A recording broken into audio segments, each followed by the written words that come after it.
सोइए, चादर तान के सोइए। क्या करना है तुमको? हो रहा है ना?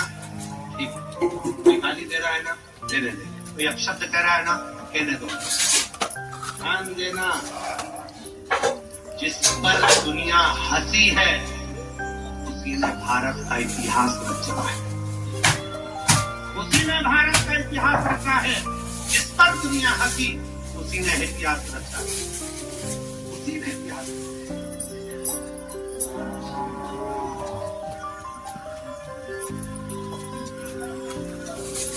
इतना कहते हैं माननीय प्रधानमंत्री जी को,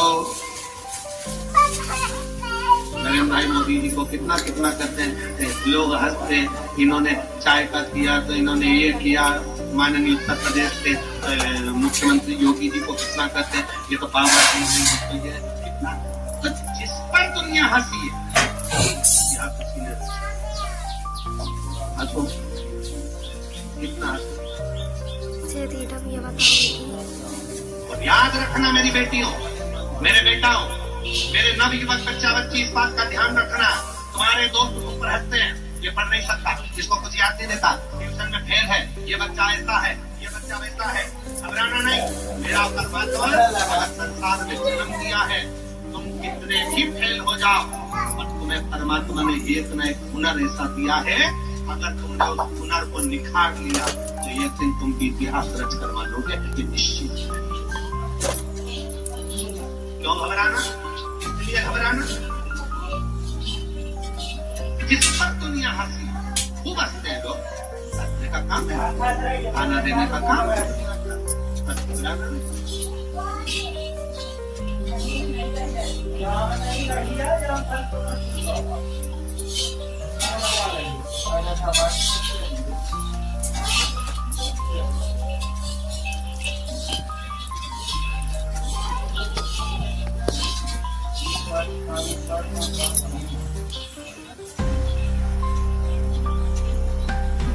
जब हमारे सुपुत्र चिरंजीव पंडित राघव जी मिश्रा जी ने कथा प्रारंभ करी, तब उन्होंने एक बात कही, पिताजी लोग हंसेंगे, कुछ भी बोले।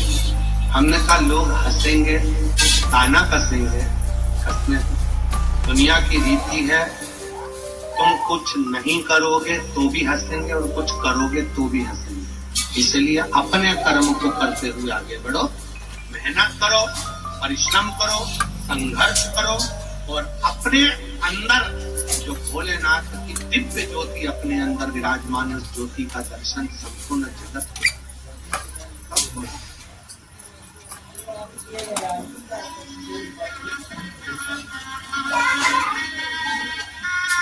संपूर्ण जगत।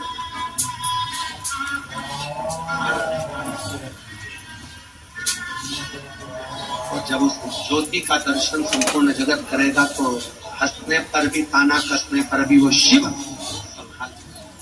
वो उघड़ना नहीं संभाले। मेरी नवयुवक बेटियों को, मेरे नवयुवक बेटाओं को, मेरी बेटियों को, मेरी जीजियों को, मेरे जीजाओं को, कई बेटियां कहती हमारी शादी हो गई, अब हम पढ़ाई करें तो कैसे करें? हमारी शादी हो गई, अब हम बच्चों को संभालें कि हम विद्याध्ययन करें? हमारी शादी हो गई, अब हमको नौकरी नहीं लग सकती। कौन कहता नौकरी नहीं लग सकती? कौन कहता है कि तुम पढ़ाई नहीं कर सकते? भले शादी हो जाए, ब्याह हो जाए। कई बेटे कहते हैं अब तो परिवार में फंस गए गुरुजी, अब तो बच्चों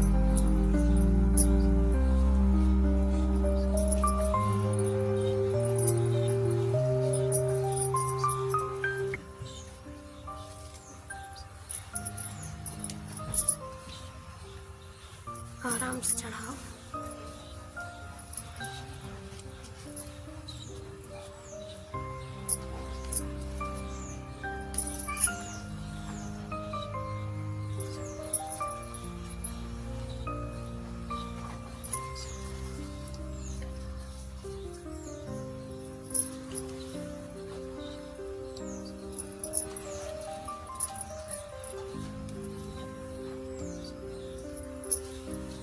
बासुदारियो गिरगार में शंकर जी नहीं दिखा रहा। तनक फैलावड़ी करो नहीं इकट्ठा जंगा ये सीख लो जाता। दिन हो गए मुझसे बहुत दिन हो गए।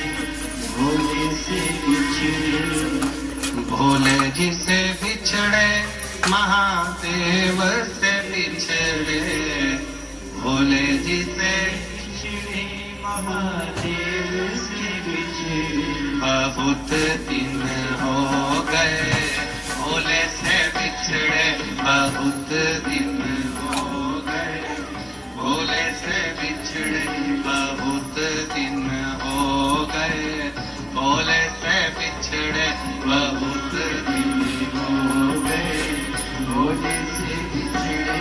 ओ भोले जी से बिछड़े महादेव से बिछड़े, भोले जी से बिछड़े महादेव से बिछड़े, ओ भोले जी से बिछड़े महादेव से बिछड़े, भोले जी से बिछड़े महादेव से बिछड़े, बहुत दिन हो गए भोले से बिछड़े, बहुत दिन हो गए भोले से बिछड़े, बहुत दिन हो गए भोले से बिछड़े, बहुत दिन हो गए भोले से बिछड़े।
भोले से बिछड़े बहुत दिन हो गए, भोले से बिछड़े बहुत दिन हो गए, भोले से बिछड़े बहुत दिन हो गए, भोले से बिछड़े बहुत दिन हो गए, भोले से बिछड़े बहुत दिन हो गए, भोले से बिछड़े।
मेरे भोले बाबा को नंदी भावे, मेरे भोले बाबा को नंदी भावे, मेरे भोले बाबा को नंदी भावे। बहुत दिन हो गए नंदी को देखे, बहुत दिन हो गए नंदी को देखे, बहुत दिन हो गए भोले से बिछड़े, बहुत दिन हो गए भोले से बिछड़े, बहुत दिन हो गए भोले से बिछड़े, बहुत दिन हो गए भोले से बिछड़े, बहुत दिन हो गए भोले से बिछड़े, बहुत दिन हो गए भोले से बिछड़े।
अपने स्थान पर बैठकर भगवान देवाधिदेव महादेव से प्रार्थना करिए, भगवान शिव से विनय करें, निवेदन करें, विनती करें, बाबा को अपने मन का भाव करिए, विनय करिए, निवेदन करिए, जहाँ जगह मिले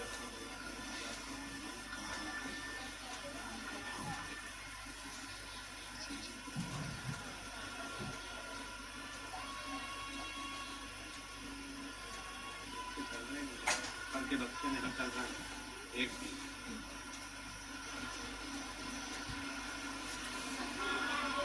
मन का भाव बाबा को कहो, जैसे विनती करो, निवेदन करो, जहाँ जगह मिले वहाँ बाबा को प्रार्थना करिए, निवेदन करिए।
वर्णन कर रही है, श्री महापुराण की कथा कह रही है। भगवान शिव औगड़दानी, त्रिकालदर्शी, कैलाशी, विनाशी मंथन, इस मंथन में निकला हुआ विष पार्वती जी कह रही हैं कि इस विष को आप पिएंगे? हाँ प्रभु, ये तो हलाहल विष है, जिसको पीना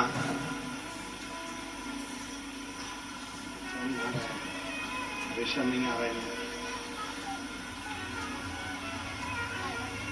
ये तो हलाहल विष है, इसको आप पिए।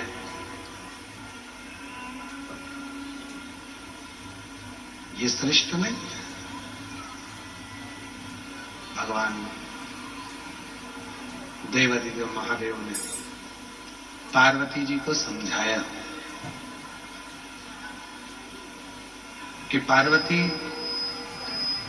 अमृत पीने वाला श्रेष्ठ नहीं जितना विष पीने वाला। जो बुराइयों को,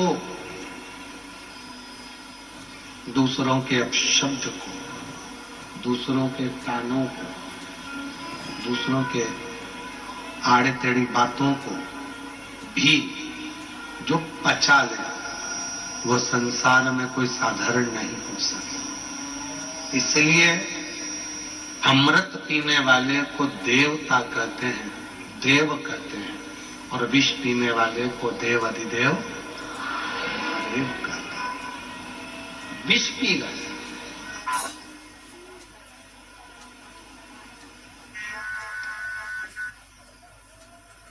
और विष भगवान देव अधिदेव महादेव ने जैसे पिया, कंठ पर वो विष आया,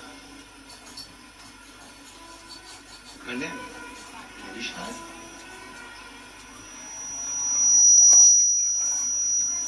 और जैसे ही कंठ पर विष आया, मां जगत जननी पार्वती, मां दुर्गा भवानी, मां आद्य शक्ति, मां पार्वती जी कंठ में जाकर उस विष को रोक ली।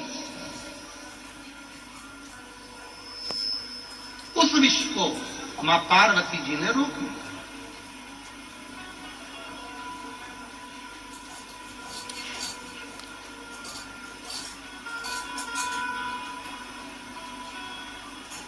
शिव उस विष के तपन से करहा रहे।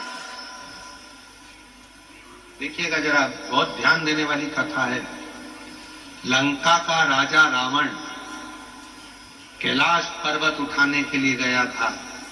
हाथ भगवान देव अधिदेव महादेव का पर्वत कोई उठाना साधारण नहीं है। अहंकार के वश उठा रहा था, इसलिए नहीं उठा। अगर प्रेम के वश उठाता तो लंका के राजा रावण के हाथ में भी कैलाश चला जाता।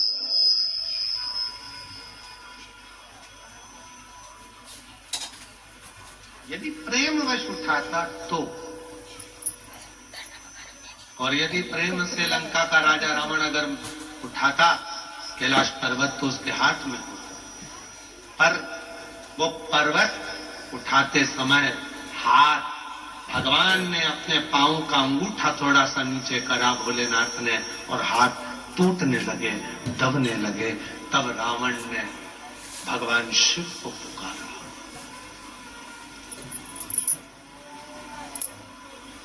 शिव को चारण किया भगवान शंकर के नाम का। भगवान शंकर को जो पुकारा, स्तुति करी है शिव कि ये मेरे हाथ टूट रहे हैं, ये मेरे हाथ दब रहे हैं।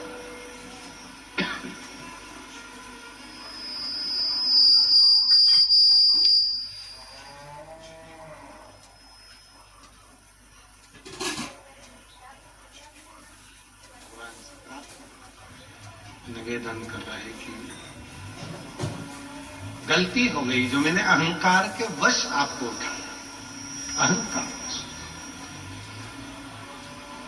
ध्यान देना थोड़ा सा, एक बहुत सुंदर प्रसंग यहां वर्णित होगा। मेरी जीजियों, मेरे जीजाओं, मेरी बेटियों, बेटाओं, मेरी माताओं, मेरे बुजुर्ग माँ बाप, जितने भी यहाँ कथा में बैठे हैं उनको मैं नमन कर कर कहूंगा। और जितने आस्था चैनल के माध्यम से पूरे विश्व में, पूरे देशों में, विदेशों में बैठकर इस पवित्र कथा का जो लाभ ले रहे हैं, उनसे भी निवेदन करूंगा कि मेरे शिव को पाने के लिए दिखावे की जरूरत नहीं पड़ती है। मेरे शिव को पाने के लिए बहुत आडंबर की जरूरत नहीं पड़ती है। मेरे शिव को पाने के लिए बहुत अहंकार की जरूरत नहीं पड़ती है। शिव पुराण कहती है, मेरे शिव को पाने के लिए केवल प्रेम का एक लोटा जल चढ़ जाए तो मेरे शंकर प्रसन्न हो जाए।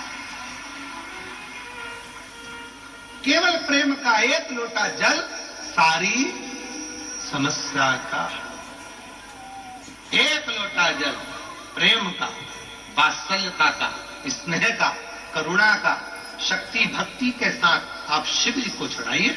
शिव को तुम्हारे शक्ति से भी मतलब है, शिव जी को भक्ति से, भक्ति से।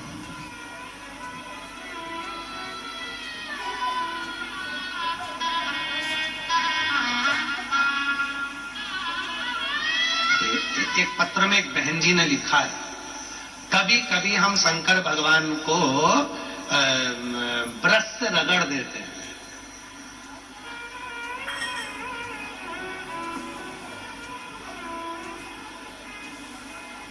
भगवान भोलेनाथ जी भी सोचते होंगे किसके हाथ में आ गया।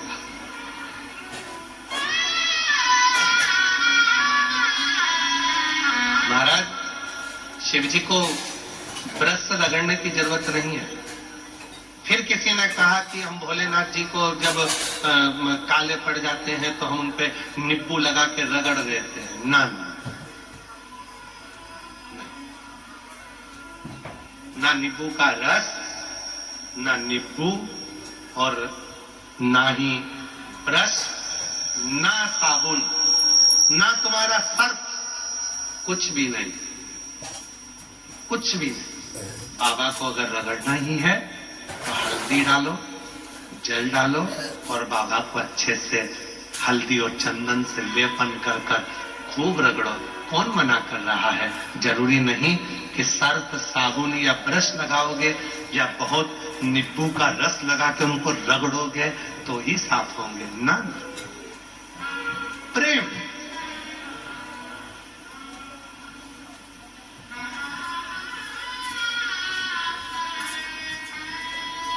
और भगत के बस में है भोलेनाथ, भगत के वश में है भोलेनाथ।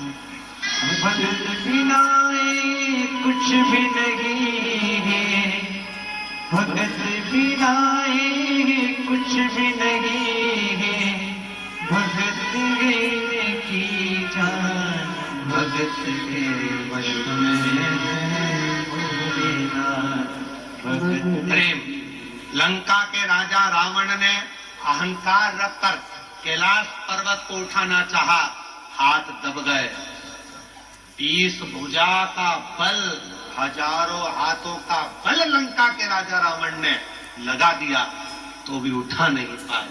अगर उठा नहीं था, प्रेम के बल पर उठा लेते, उठ जाते। प्रेम के बल पर।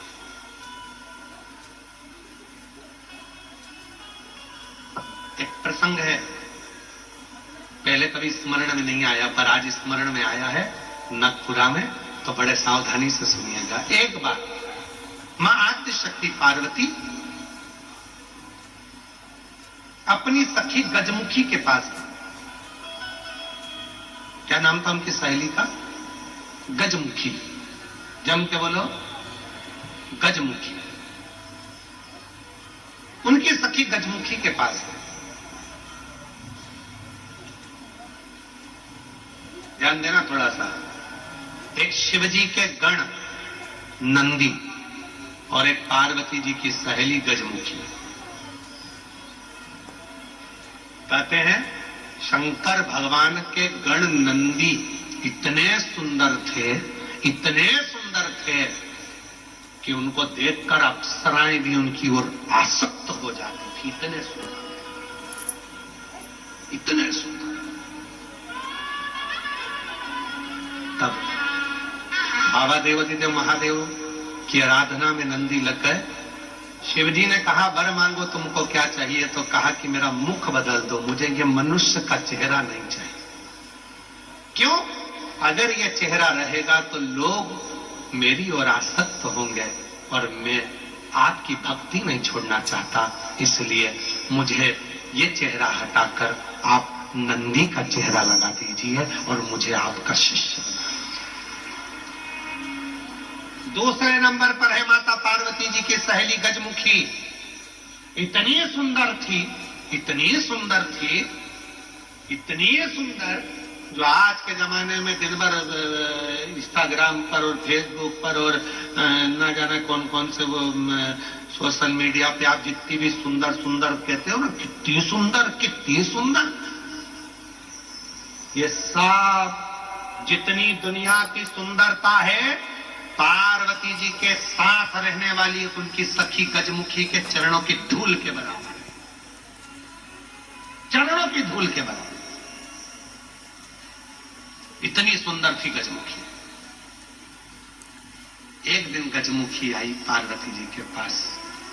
गौरा गौरा गौरा। गौरा ने कहा, क्या बात है, क्या हो गया? देख, वर चाहती हूं तुमसे। क्या वर है? बस मैं चाहती हूं कि जब भी मैं तेरे साथ चलूं, पूरी दुनिया की दृष्टि केवल तुझ पर रहे, मुझको कोई ना देखे, ऐसा वर चाहिए। पार्वती जी ने कहा, इतनी स्त्री की सुंदरता तो उसके चेहरे से ही होती है, और तू ऐसा वर मांग रही? नहीं नहीं नहीं, मुझे बस तू वर दे दे, ऐसा वर दे दे। पार्वती जी ने कहा, तुझे जो अच्छा लगे वो प्राप्त कर ले, मुझे हाथी का मुख लगा दे। हाथी का, ठीक है। गजमुखी हो गई पार्वती, बहुत। अब एक बार गजमुखी ने नंदी से संवाद कर लिया। बहुत सुंदर प्रसंग है, थोड़ा ध्यान देना। पहली बार स्मरण में आया, इसलिए उसको सुनाने का मन कर गया। बहुत सुंदर प्रसंग। गजमुखी ने नंदी से एक बार संवाद कर लिया। दोनों की खींचातानी होने लगी। नंदी कहने लगे, भोलेनाथ जी के भार को मैं अपने कंधे पर लेकर चलता हूं, मेरी पीठ पर शिव और शक्ति दोनों विराजमान होते हैं, मैं उन दोनों को भ्रमण कराते रहता हूं। देखा मुझ में बल, मैं शिव और शक्ति को अपनी पीठ पर बिठाकर घुमाता रहता हूं। गजमुखी सुनती रही, सुनती रही। गजमुखी ने कहा, रे नंदी, ये तेरा भ्रम है कि तू शिव को उठाकर लेकर जा रहा है। ये तेरा भ्रम है कि शंकर भगवान तेरी पीठ पर बैठकर जा रहे हैं। शंकर भगवान को लंका का राजा रावण भी ले जाना चाहता था, पर भगवान शंकर ने अपने अंगूठे को, मात्र पांव के अंगूठे के नख को इतना सा दबाया था, और रावण ने पूरा बल लगा दिया था तो नहीं उठा पाया था। जरा सोच नंदी, वो तो शंकर भगवान की कृपा है तुझ पर, इसलिए शिव जब तुझ पर बैठते हैं हल्के हो जाते हैं, इसलिए तेरे साथ चले जाते हैं। पर नंदी मानने को तैयार नहीं। जब नंदी नहीं माना, तब गजमुखी ने कहा कि नंदी मेरी बात मान ले। नंदी कहते, नहीं नहीं, अगर तुम कहती हो कि शिव हल्के हो जाते हैं भक्त के लिए, तो तुम ऐसा कुछ कर कर बता दो कि शंकर भगवान तुम्हारे कहने पर बैठ जाए। ठीक है। आज गजमुखी पार्वती जी की आज्ञा लेकर तब साधना में बैठ गई। शिव जी प्रसन्न हो गए। क्या बात है गजमुखी, क्या चाहती हो? इतने दिनों से तुम तप साधना कर रही हो पार्वती की, आज मेरी तप साधना? क्या हुआ? बोलो गजमुखी, क्या चाहती हो? गजमुखी ने एक बेलपत्र का पत्ता दिया और बाबा भोलेनाथ जी से कहा, बाबा मेरा निवेदन है, इस पत्ते को मैं हवा में उड़ाऊंगी, आप उस पत्ते पर क्या बैठ जाओगे? शंकर भगवान बोलने लगे, अकेला बैठूं या पार्वती को भी बैठाऊं? गजमुखी बोली, इतने से पत्ते पर पार्वती भी बैठ जाएगी? शिव जी बोले, पार्वती को बिठाऊं, साथ में गणेश जी को भी बिठाऊं कि रिद्धि सिद्धि को भी बिठाऊं? गजमुखी ने कहा, इतने से पत्ते पर गणेश रिद्धि सिद्धि बैठे। शिव जी बोले कि कार्तिकेय को भी बिठा लूं कि अशोक सुंदरी को भी बिठा लूं कि जया, भिषारा, सामरीबारी, दौतली, देव सबको बिठा लूं? इतना बड़ा परिवार सब बैठ जाएगा। इतने में शिव जी बोले कि भगवान विष्णु और लक्ष्मी को भी बिठा लूं क्या? कहा विष्णु लक्ष्मी, तो कहे तो ब्रह्मा ब्रह्माणी को, ब्रह्मा ब्रह्माणी, इंद्र इंद्राणी, 33 कोटि देवता इस पत्ते पर बिठा देता हूं। बोल गजमुखी। गजमुखी मुस्कुराकर बोली, ये सब तो नहीं, केवल आप बैठ जाइए। गजमुखी ने शिव नाम लेकर पत्ते को शिवलिंग पर चढ़ाने के लिए बस थोड़ा सा उसको नीचे की ओर गिराया। उतनी देर में उस पत्ते के अधर पर मेरा शंकर आकर विराजमान हो गया। मेरा शिव, मेरा शिव उस पत्ते पर आकर, आवाज लगाई, नंदी जल्दी आओ। तुम कहते थे मुझ में बल है, मैं शिव को पीठ पर बिठाता हूं। तुमसे ज्यादा बल एक बेलपत्री के पत्ते में है, जो पूरे 33 कोटि देवता को एक पत्ते पर बिठा सकता है। एक बेलपत्र के पत्र में वो बल होता है, एक बेलपत्र के पत्ते में वो बल होता है, पूरे ब्रह्मांड को वो अपने में समेटे रहता है।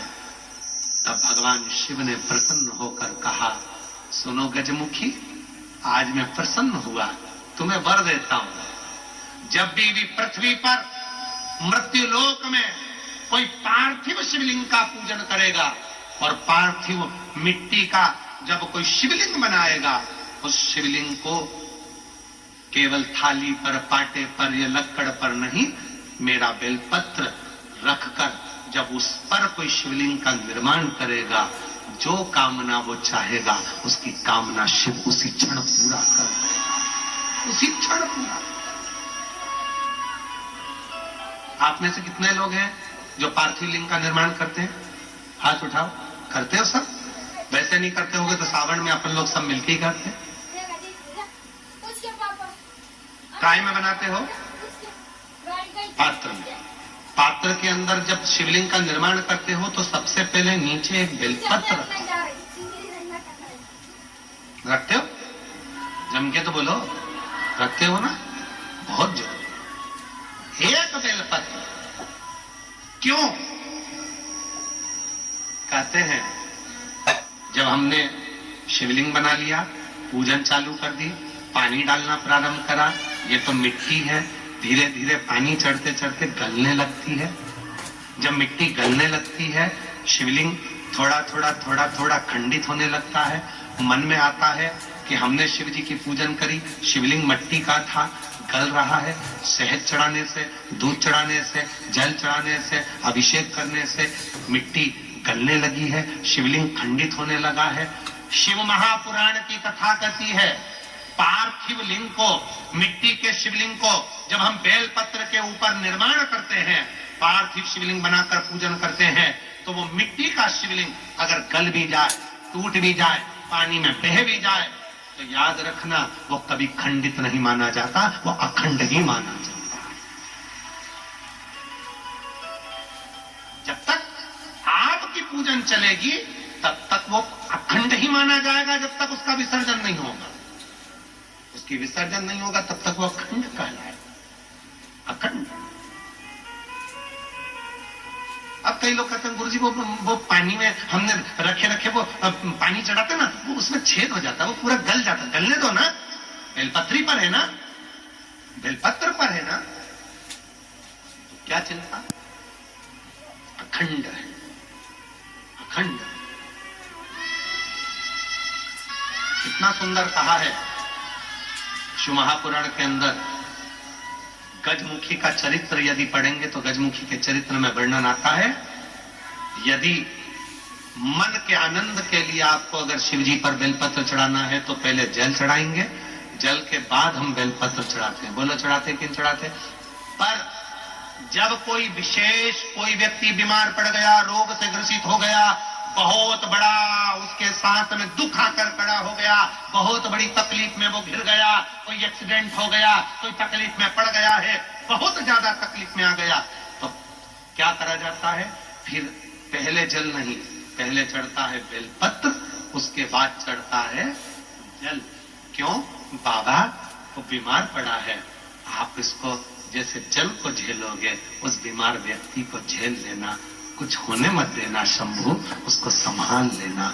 ये क्रिया तुरंत बदल जाए, तुरंत। इसका प्रमाण क्या है? एक पत्र में, एक पत्र में इसका प्रमाण देखिए।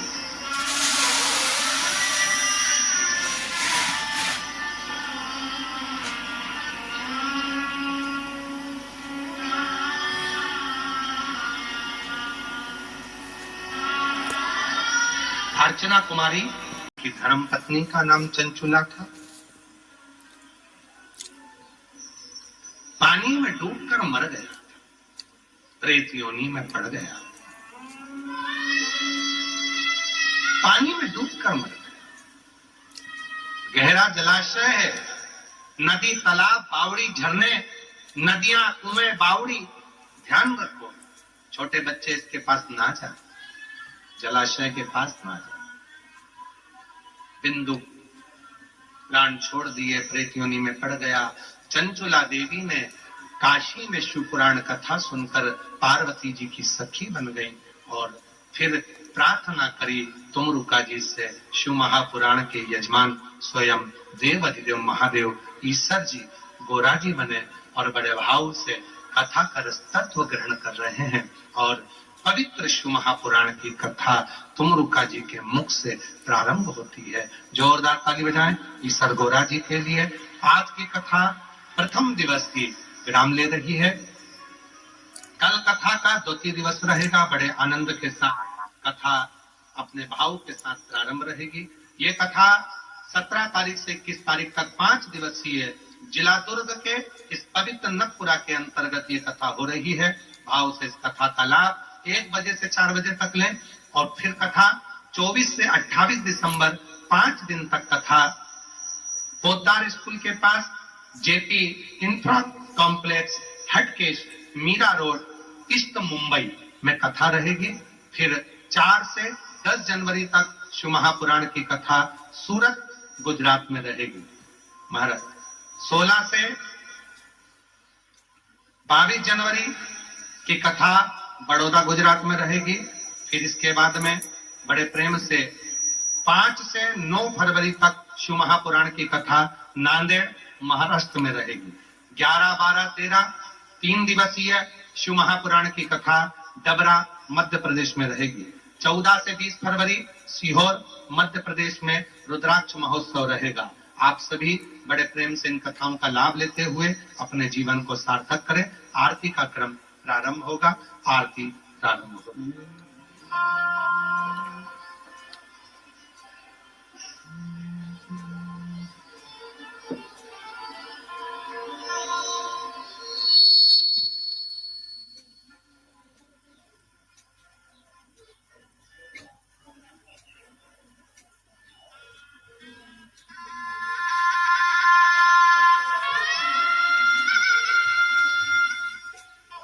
जय शिव ओंकारा भोले भज शिव ओंकारा ब्रह्मा विष्णु सदा शिव भोले भोलेनाथ महाशिव हरि दारा ओम हरे हरे हरे महादेव कानन चतुरानन पंचानन राधे भोले पंचानन राधे हंसासन गरुड़ासन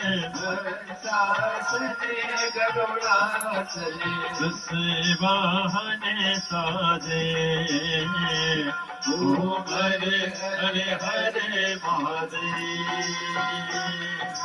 भुज 4 चतुर भुज 10 गुने अति सोहे भोले 10 गुने अति सोहे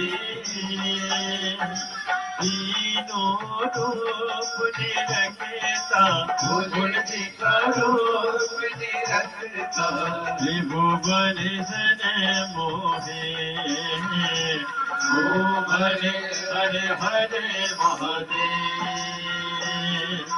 लक्ष्मणा वनमाला मुनिमाला धारी भोले भुंडे माला धारी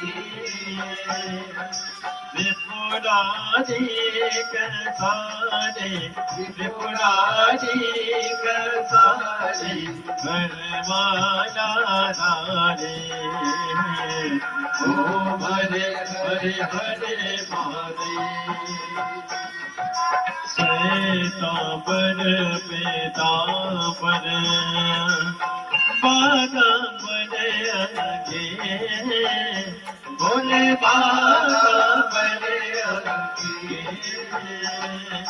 सन का दिखे गरुड़ा दिखे